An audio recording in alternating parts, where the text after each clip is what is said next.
Herkese salam. Gəlin sizinlə birlikdə bir çox şagirdin çətinlik çəkdiyi kvadratik funksiyanın izahına baxaq. Bu videoda çalışacağım ki, qısa qeydlər və amma önəmli olan qeydləri deyim.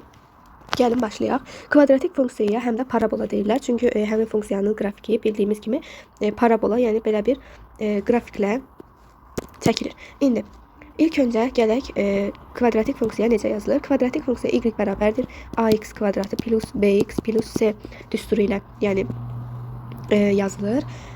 Bu düsturda bizim A, B və C əmsallarımız var ki, bizə bəzi suallarda bunların işarələrinin deməli müsbət ya da mənfi olduğunu soruşur. Gəlin bunları necə təyin edə bilərik? Bunları öyrənək. A ən asanda olandır ki, bilirik.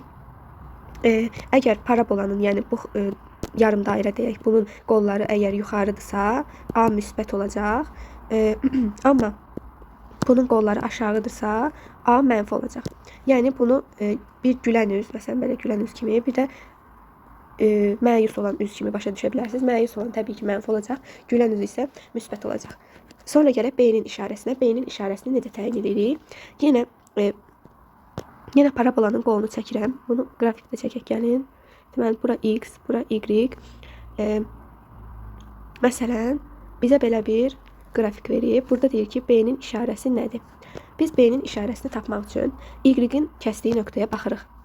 Y hansı nöqtədə kəsib? Y-in nöqtəsini burada kəsib, həmin bu qollar.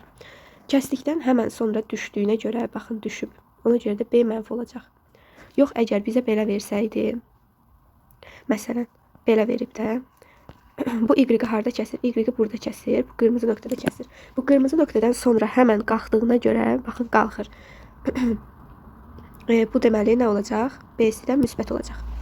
İndi növbəti işarəmiz C qaldı. Gəlin C-nin də işarəsini təyin edək. Bizə belə bir qrafik verilib. Məsələn, belə də parabola verilib. Məsələn, belə bir qrafik parabola da burada verilib. Parabola Y-i hansı nöqtədə kəsirsə, işarəsi də odur. Bilirik ki, koordinatda, yəni yuxarı tərəflər müsbət, aşağılar isə mənfi olur. Yəni Y-də, X-ə hələ dəymirik. Y-də yuxarı müsbət, aşağı mənfi olur. İndi bu yuxarıda kəsib bu nöqtəni. Nöqtəni yuxarıda kəsibsə nə olur? C müsbət. Amma məsələn belə çəkək də, məsələn belə. Parabola belədir. İndi bu Y-də, bu Y-dir. Bu Y, bu X. Y-i harda kəsib? Bura müsbətdirsə, aşağı, yəni mənfidə. Mənfidə kəsdiyinə görə də C-nin işarəsi olacaq mənfi. İndi işarələri təyin etdikdən sonra gələk önəmli qaydalara. Biz kvadrat tənliklərdə diskriminantdan istifadə edirdik və həmin diskriminantı kvadratik funksiyada da tətbiq edirik. Diskriminant bilirik ki, B kvadratı çıxılsın 4AC düsturu ilə hesablanırdı və biz burada xassələr öyrənmişdik ki, əgər diskriminant 0-a bərabərdirsə, bunun deməli 1 kökü olurdu. Diskriminant 0-dan böyükdürsə 2 kökü olurdu. Diskriminant 0-dan kiçikdirsə kökü olmurdu. Yəni mənfi olursa bundan kök çıxmırdı, yəni kökü olmurdu. Burada bunu necə tətbiq edəcəyik? Deməli, bunu mən qrafik üzərində göstərə bilərəm ki, qrafik üzərində necə göstərə bilərəm? Deməli, bir dənə qrafik çəkək. Məsələn, belə qrafik. Bu qrafikdə bizə bir dənə parabola veriblər. Məsələn, belə uzun çəkək. Parabola burada dəyib qayıdır. Burada mən nə görürəm? Bir dəfə kəsibsə, baxın, X oxunu, yəni Y yox. X oxunu. Diskriminant deyəndə, kök deyəndə həmişə X oxuna baxırıq. X oxunu bir dəfə kəsib. Bu kəsən yer, bunun olacaq kökü. Bir kökü olanda nə olurdu? Diskriminant bərabər 0 olurdu. Diskriminant bərabər 0 olduğuna görə orada məsəl sual elə verəcək ki, biz aparıb orada yerinə qoyacaq ki, B kvadrat çıxılsın 4AC bərabərdir 0-a. Oradan da işarələri tapacaq. İndi 2 kökü olanda necə verə bilər? 2 kökü olanda bizə belə verəcək. Deməli, gördüyünüz kimi X oxunu 2 yerdir. Gördüyünüz kimi X oxunu, yəni 2 yerdə kəsdi. Əgər 2 yerdə kəsibsə, bunun deməli 2 kökü var. 2 kökü olanda da nə olurdu? Diskriminant 0-dan böyük olurdu. İndi baxaq görək kökü olmayanda necə olacaq? Kökü olmayanda isə, yəni kökü yoxdursa heç yerdə kəsmir də. Belə olur, ya belə olur. Yəni X oxuna dəymir. Belə dəysə var kökü. Amma belə olsa, baxın heç yerə dəyməyibsə, deməli diskriminant 0-dan kiçikdir, yəni kökü yoxdur. İndi keçək növbəti qaydamıza. Növbəti qaydamız isə kvadratik funksiyada olan bəzi düsturlardır. Bu düsturlar nədir? Deməli, birincisi bayaq da yazdım ki y bərabərdir ax kvadrat plus bx plus c. Bu bizim birinci düsturumuz. İkinci düsturumuz. Əgər bizə hər hansı bir sualda, yəni qrafikdə köklər verilibsə, bayaq dediyim kimi köklər verilibsə, a vurulsun x çıx x1, vurulsun x çıx x2. Yəni kökləri bir-bir verəcək. Birincinin yerinə bunu, ikincinin yerinə bunu qoyacağıq. İndi izahlardan sonra nümunə suallarda göstərəcəm. Y bərabərdir. Bizə isə təpə nöqtələr, yəni m və n verərsə, təpə nöqtələr m və n ilə işarə olunur. A vurulsun x çıxılsın m kvadrat plus n. Bunu da deyim ki, burada x və y-in yeri önəmlidir. M x-i təmsil edir, n isə y-i. Yəni birinci gəldiyinə görə m x-dir, ikinci gəldiyinə görə n y-dir. Bu bizim düsturlarımız. Növbəti düsturumuz da odur ki, dediyim kimi m və n-in də ayrıca düsturları var. M bərabərdir mənfi b bölünsün 2a, n də bərabərdir 4ac çıxılsın b kvadrat bölünsün 4a. Bu düstura həm də yəni n bərabərdir mənfi d bölünsün 4a deyirlər, yəni mənfi diskriminant. Çünki b kvadrat çıxılsın 4ac-nin tərsi 4ac çıxılsın b kvadratıdır və bu da mənfiyə bərabərdir. Ona görə də mənfi diskriminant deyirlər. İndi belə bir qaydaya toxunaq ki, bizdə bilirik ki, koordinatda rüblər olur. 4 dənə rübümüz var. Birinci rüb, ikinci rüb, üçüncü rüb və dördüncü rüb. Bizə bir dənə funksiya verəcək. Məsələn, y bərabərdir 2 vurulsun, x plus 3-ün kvadratı çıx 4. Bizə deyəcək ki, bu funksiya hansı rübdə yerləşir? Biz əvvəlcə rüb bilmək üçün təpə nöqtələrini tapmalıyıq. Təpə nöqtələri bayaq düsturda dediyim kimi bu hansı düsturdur? Y bərabər a vurulsun, x çıxılsın b, x çıxılsın m kvadratı plus n. İndi görürəm ki, m-in yerində burada 3 dayanıb. Amma necə 3? Mənfi 3. Çünki mənfi ilə mənfi toqquşub müsbət olub. Deməli, m-imiz mənfi 3-dür. X-in yerində qoyuram. N-imiz isə nədir? Yenə mənfi 4-dür. İndi deyir ki, bu funksiya hansı rübdə yerləşir? Hansı rübdə yerləşdiyini təbii ki, tapmaq üçün qrafikdə aparıb yerinə qoymalıyıq.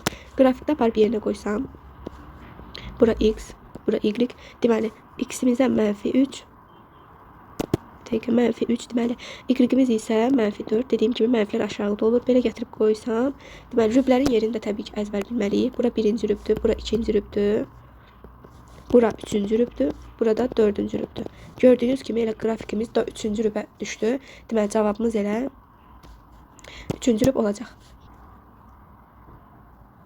İndi isə gəlin qaydaları öyrəndikdən sonra bu sualların izahlarını yazaq.